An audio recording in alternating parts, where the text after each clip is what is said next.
ವಿಜಯನಗರ ಜಿಲ್ಲೆಯ ಕೊಟ್ಟೂರಿನ ಆರಾಧ್ಯ ದೈವ ಶ್ರೀ ಗುರು ಕೊಟ್ಟೂರೇಶ್ವರ ಸ್ವಾಮಿಯ ರಥೋತ್ಸವದ ಹಿನ್ನೆಲೆಯಲ್ಲಿ ಆಯಾಗಾರರು ದೇವಸ್ಥಾನದ ಚಕ್ರ, ದೇವಸ್ಥಾನದ ಗೋಡೆಗಳು, ರಥೋತ್ಸವಕ್ಕೆ ಬೇಕಾಗುವ ಸಾಮಗ್ರಿಗಳನ್ನು ಸ್ವಚ್ಛತೆಯನ್ನ ಮಾಡಿದ್ದಾರೆ.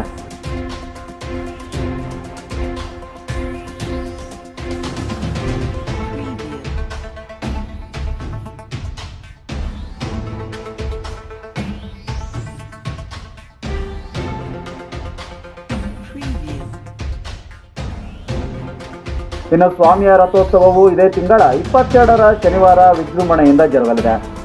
ಕೊಟ್ಟೂರೇಶ್ವರನ ರಥೋತ್ಸವಕ್ಕೆ ಕರ್ನಾಟಕದ ವಿಜಯಪುರ, ಹುಬ್ಬಳ್ಳಿ, ಧಾರವಾಡ, ಗುಲ್ಬರ್ಗ ಹಾಗೂ ಕರ್ನಾಟಕದ ಮೂಲೆ ಮೂಲೆಗಳಿಂದ ಬರುತ್ತಾರೆ. ಅಲ್ಲದೆ ಪಾದಯಾತ್ರೆಯ ಮೂಲಕ ಭಕ್ತರು ಆಗಮಿಸಲಿದ್ದು, ಅಲ್ಲಲ್ಲಿ ಭಕ್ತರಿಗೆ ಊಟ ಹಾಗೂ ಪ್ರಸಾದದ ವ್ಯವಸ್ಥೆಯನ್ನು ಕೂಡ ಮಾಡಲಾಗುತ್ತೆ.